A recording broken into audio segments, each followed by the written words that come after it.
Hello and welcome back once more to round one of my countdown of top 5 favorite Al Pacino films.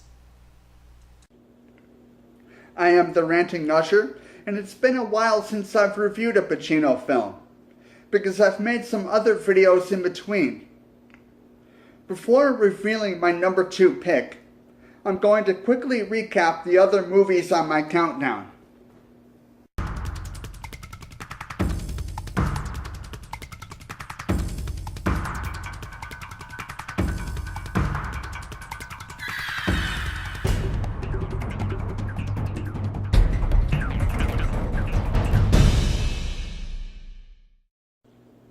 So now we've come to it, the second movie on my countdown. I can't believe I'm this close to number 1. Let me talk you to your seat.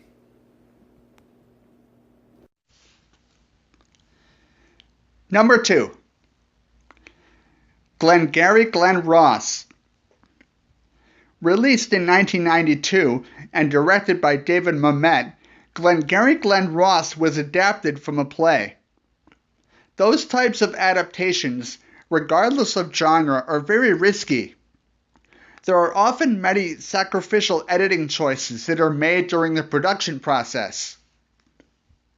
Glengarry Glen Ross is one of those rare movies that transcends from stage to screen extraordinarily well. The editing, storytelling, direction, and an all-star cast come together in a sophisticated and natural way. Although Alec Baldwin was cast to play a ruthless sales representative who was not included in the original story, the film practically mirrors the onstage version. I have a lot of respect for this film for that reason. Glengarry Glen Ross is a crime drama mystery about a group of real estate salesmen struggling to succeed at a firm with impossibly high standards. The movie reveals the darker side of real estate you would not otherwise see, and does it in a way that makes you think, at least initially, that the circumstances are over the top and exaggerated. Swear to God, Sal. I had half a mind to go across the street. I had half a mind to go with you, they take me. I gotta call these deadbeats back. Judging by the way they talk, you think, wow, these guys really hate their jobs. When the arrogant representative reprimands them for their poor sales figures, presents them with the premium Glengarry leads, and insists the only way they can acquire them is by participating in a monthly sales contest, it's obvious why they gripe so much. As you all know, first prize is a Cadillac Eldorado. Anybody want to see second prize? Second prize is a set of steak knives. Third prize is you're fired. Put that coffee down.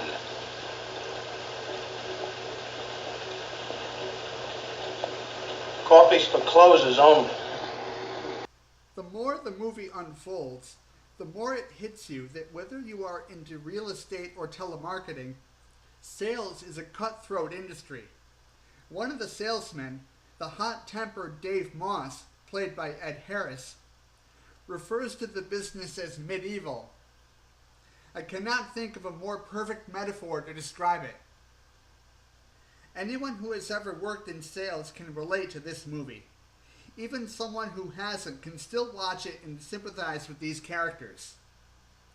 That Glengarry Glen Ross can have such a profound impact on both its target audience and other demographics is nothing if not amazing.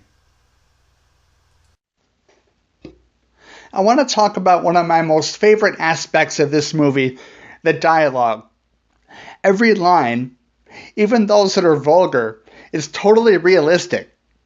The real estate aspects of the story were well researched, and it shows.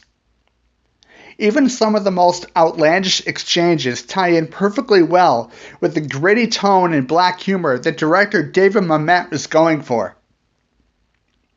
Glengarry Glen Ross is so influential that many of the lines, such as "coffee is for closers" and "always be closing," are likely quoted by real estate salesmen even today. Pacino's character, a hotshot who is top man on the board, may not get a lot of screen time, but during the scenes he does appear in, he exudes both charisma and arrogance, making him a lot of fun to watch. He delivers several memorable lines and monologues. Here is one of my favorites. I've quoted it several times. They say it was so hot downtown this afternoon. Grown men on the street corner were going up to cops, begging the cops to shoot them. They say you should not drink alcohol when it's so hot. Who says that? Something I read. For they say it dehydrates you. They say you should drink water. But I subscribe to the law of contrary public opinion. If everyone thinks one thing, then I say bet the other way. Added to which you know they're wrong. Well, that's what I'm saying. There are slow moments in Glengarry Glen Ross, I'm not going to lie. But I'm willing to roll with them because I've accepted that this is not an action movie. It is a drama that depicts what goes on behind the scenes of a real estate firm, and as such, the film is paced accordingly. All the actors in Glengarry Glen Ross give excellent performances. Even if their characters aren't particularly likable, they obviously have a lot of enthusiasm for the project. Aside from the dialogue, that's what I like the most about this movie. On a scale of 1 to 5, 1 being atrocious and 5 a masterpiece, I give Glengarry Glen Ross a solid 5. What do you think about the films on my countdown? How do you feel about Glengarry Glen Ross being number 2? What are some of your favorite Al Pacino films? In case you're wondering why Scent of a Woman, Scarface, and Godfather are not on this list, remember, this is only round 1. Do you like the way Glengarry Glen Ross represents the real estate business? Or do you think it is too harsh and over the top? Let me know in the comments down below. Thank you so much for watching. I am the Ranting Usher. As always, if you enjoyed this video, please leave a like. You're also welcome to share or subscribe to my channel if you haven't already done so. And be sure to come back next time for the unveiling of the number 1 movie on my countdown. I'll see you next time.